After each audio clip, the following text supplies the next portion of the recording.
Chapter 10. I'm jumping ahead of myself. I want to go back to the streets, before the Civil War, before I came back. With the establishing of regiments, what we did was get whores organized, the drug dealers, loan sharking, killing our enemies, stuff like that. All that was what we were supposed to be doing. But what I want to show you is what we did some pretty organized shit.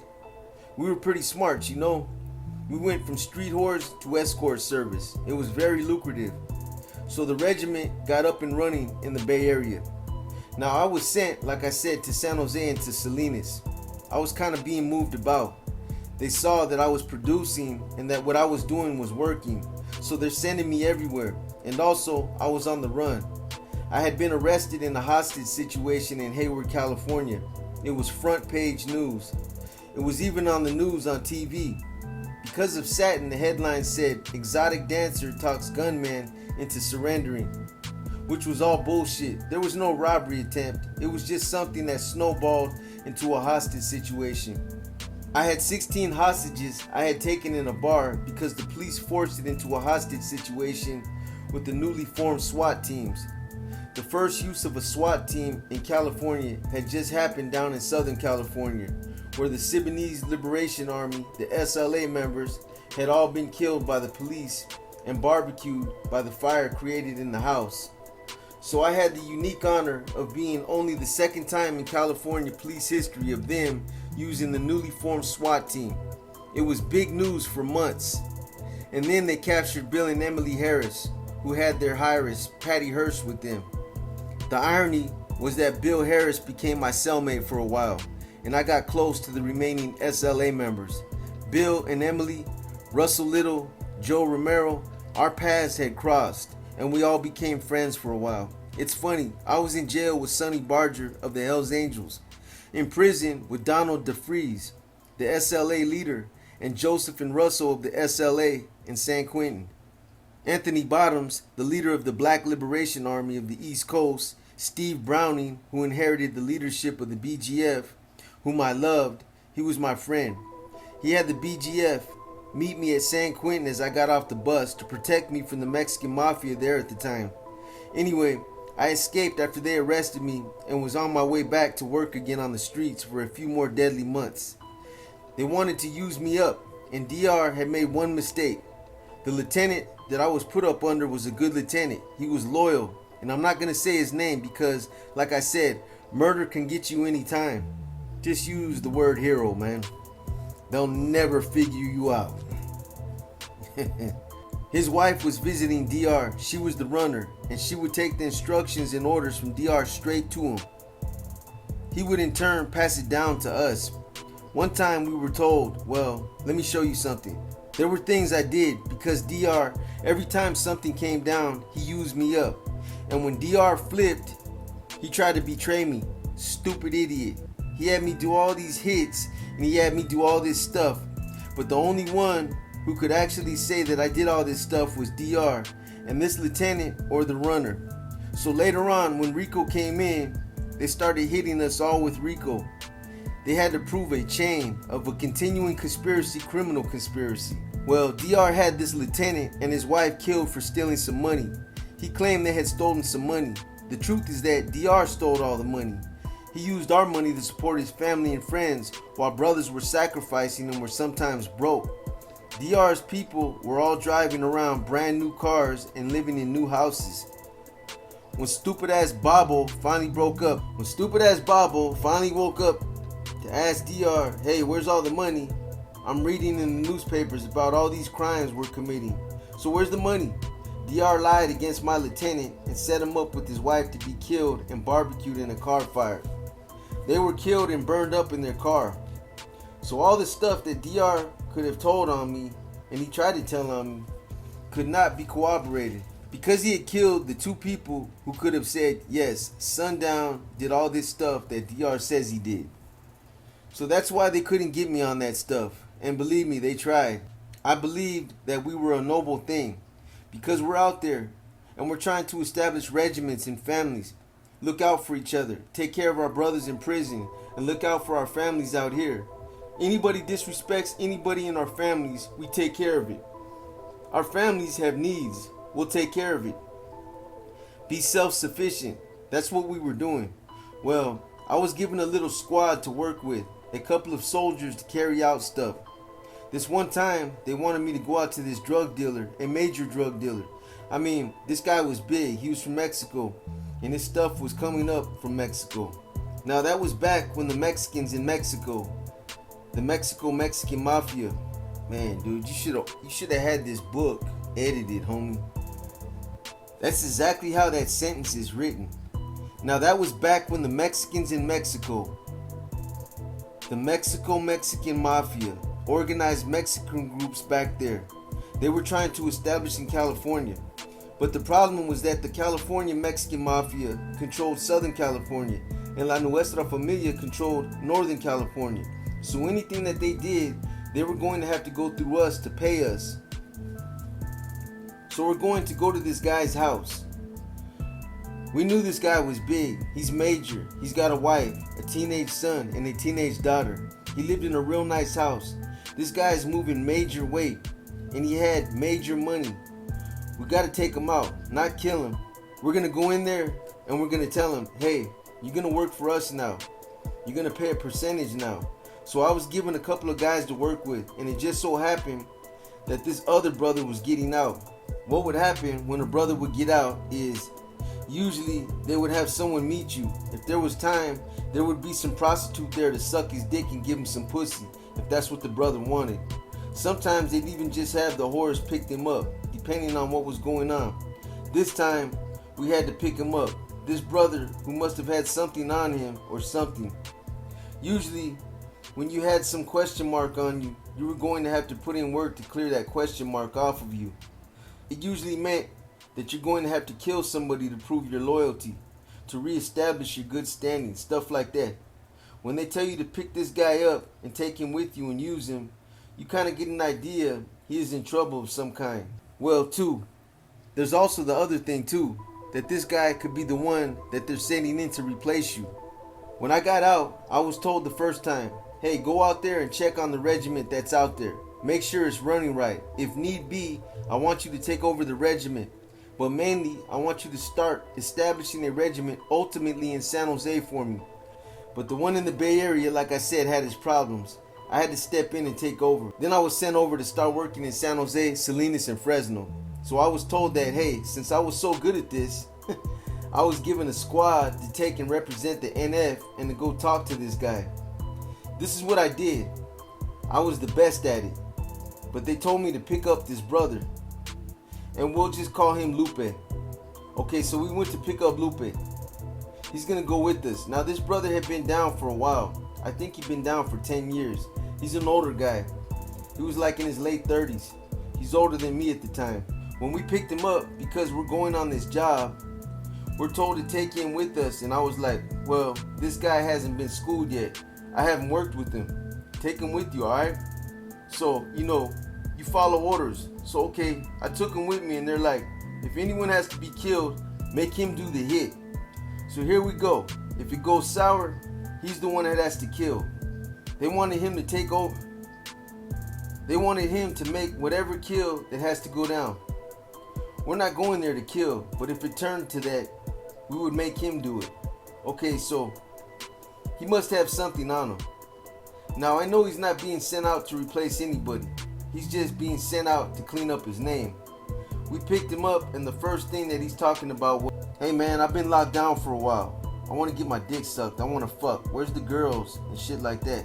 And I told him, we ain't got time for that right now. You're going to go with us. After that, you can go get your dick sucked all you want and fuck all you want and party all you want. I gave him a briefing on what we were going to do. I briefed everybody. We've already cased this place. We cased this guy's house and I said, look, this is what's in there. He's got himself, his wife, and he's got 2 teenage kids. A son who was 17 and a daughter who was 15. Some dogs and some shit like that. So we're going to go in and this is how we're going to take it off. Everybody had their role to play. We spent a couple hours of briefing. We went to look at the place. We're going to wait till it gets dark to hit it and shit.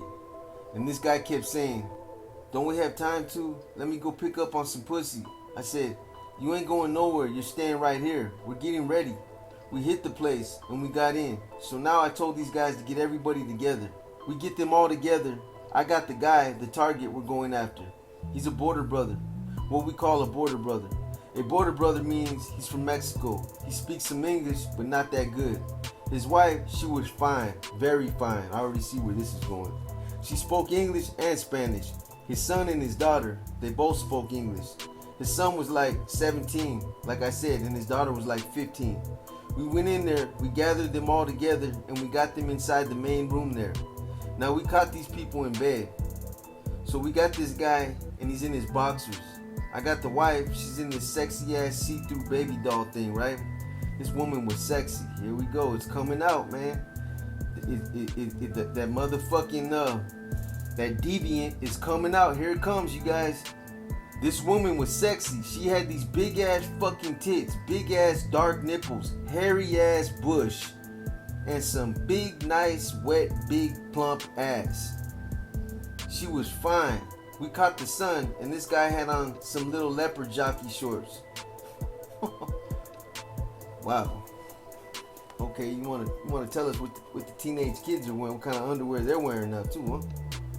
We caught the son, and this guy had on some little leopard jockey shorts. We called them "come fuck me's" in prison because nobody wears those except for homosexuals. But they were jockey shorts. I guess he thought it was a Playboy or whatever. He's a kid, man. He's a fucking kid, dude. And he had a t-shirt on also. The daughter, she was in her little pajamas. She had a pair of panties and a pajama top. Okay, man. You're talking about a 15-year-old.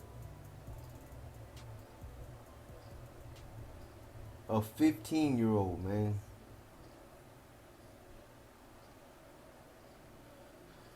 So we get them in there all together now. What you have to understand is that when you go in and you're doing this kind of stuff, there's a sense of power, this overriding power.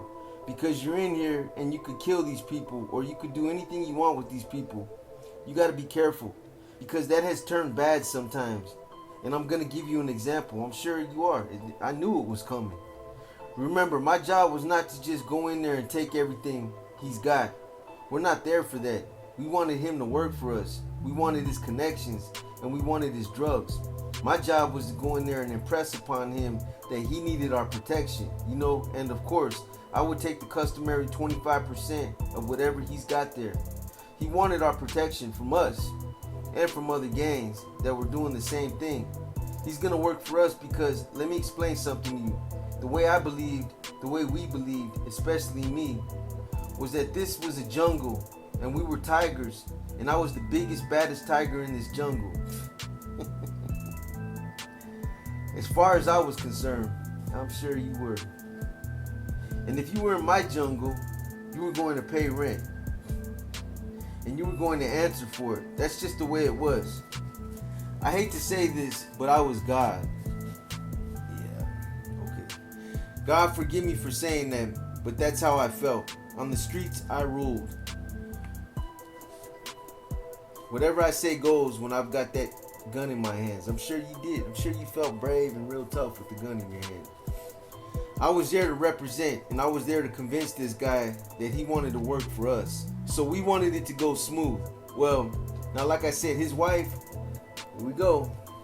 I mean, she may as well have been naked, And his teenage daughter, God, the girl, if she was my 15, she looked like she was... Okay, man, seriously, man, I want you guys to give me your honest opinion. I'm sure there's some of you haters that are going to be like, come on, man, just read the fucking book and shut up. I understand that. I really don't care to hear from you people. You know what I mean? But give me your honest opinion about something. We're talking about a 15-year-old girl right here. He's already acknowledged that 2 or 3 times already. But yet, he feels the need to describe the type of underwear she's wearing. And I have some type of sense of feeling that he's gonna start saying some things about her that he really shouldn't be saying. He's kind of walking the line right now. Why would you do that? How do you guys feel about that? Do you think it's appropriate to write a book like that? I mean, to write a book like this and to be describing what a 15-year-old teenage girl is wearing, and you know, if you're a grown man, how she might be arousing you, or how she might appear to be sexy. What's sexy about a 15-year-old? Sure, your imagination can make her any goddamn thing you want to make her, but morally, is it the right thing to be doing? Is there a place for it? Do you guys agree with it? Do you guys like hearing it? I'm just curious, man. If it's just me, then that's fine. I'll shut the fuck up and I won't say nothing else about it. But I want to know, because I mean, we're all here together. You guys are, I'm reading, you guys are listening. So I mean, give me your opinion. What do you think about it, man? So we wanted it to go smooth. Well, now like I said, his wife, I mean, she may as well have been naked, you know? And his teenage daughter, God, the girl, if she was 15, she looked like she was 22. And I got this guy, and my guys were like, man, everybody was just, you know, we're guys. We're checking the wife and the daughter out, right? But this Lupe, he's really like, hey, are we gonna fuck these bitches? Are we gonna fuck them? I was like, man, shut the fuck up. We ain't here to do stupid shit like that. So I told the soldiers, hey, take them kids and take them in the other room and hold them there and don't do nothing to them. Don't hurt them, just hold them there, alright?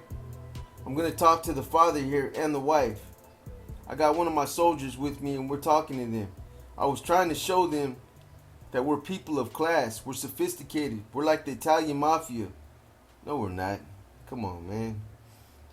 You know, we're bona fide. You need to work for us. You see how we got in here. We can come back anytime. We could have killed you. I was doing my usual spiel. As long as you work with us, we'll protect you. If you don't work with us, then we're going to kill you. That's just the way it's going to be. And I was also telling him I wanted all his drugs and all his money. I wanted him to produce them. I wanted to see what he's got.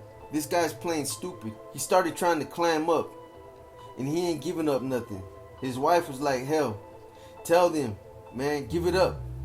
Well, what I had to do once I saw this fool wasn't cooperating and playing stupid, I told the brother with me, go bring me his daughter. So he went in there and he brought me his daughter. Well, he left Lupe alone with the boy, right? Guarding the boy. And he brought the daughter to me.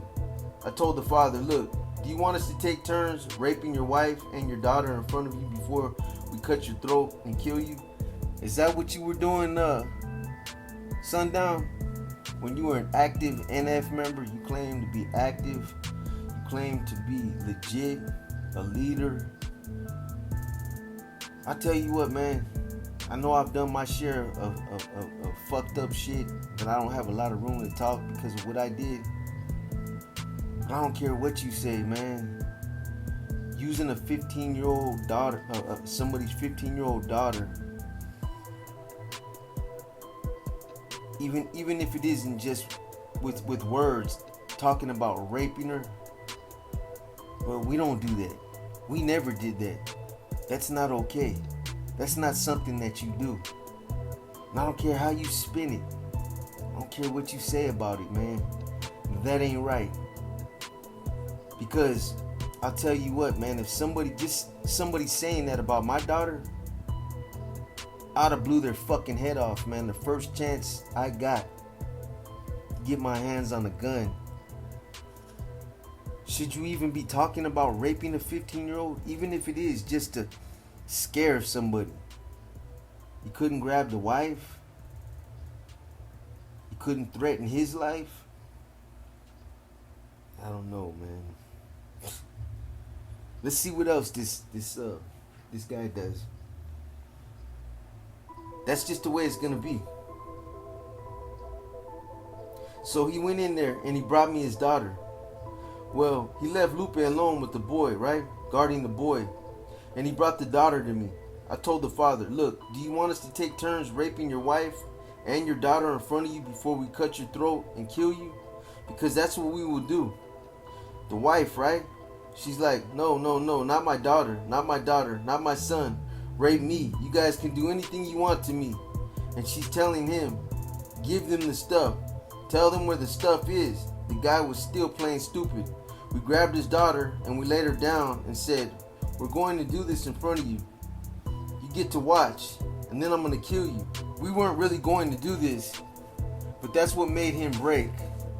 So he's all, okay. Because his wife was threatening him now. She's like, if you don't tell them, I'll kill you. So we got all his drugs, got all his money. It's all there, and it's a lot, you know. I was telling them, look, sorry the way it had to go down, but this is the way it goes. We took our cut, and we told him, look, we're going to represent you. I want to do business with you. And if you try to go to anybody or anything like that, we're going to kill you. This is just the nature of the beast, you know. You're from Mexico. You're over here. You've been getting away with this all this time. Now it's time to pay the piper. So I took mine. The brothers were like, hey, the wife's offering to let us fuck her. Let us fuck her. And I was saying, nah, we ain't here to do that. What kind of reflection is that on us, you know? We're organized businessmen. Well, all this time, I didn't know what's going on with Lupe in the back room. We got our money and everything, and we're getting ready to peel out of there. And I told him to go in there and get Lupe and bring the boy. So the brother went in and came back out, and he looked at me and he kind of pulled me over and he said, hey, Lupe ain't coming out. He didn't tell me what he's doing, but I knew something's not right. So I said, all right, hold these people. I went inside there and I opened the back door, the back bedroom door, and there's Lupe. He's got this boy and he's fucking this boy in the ass.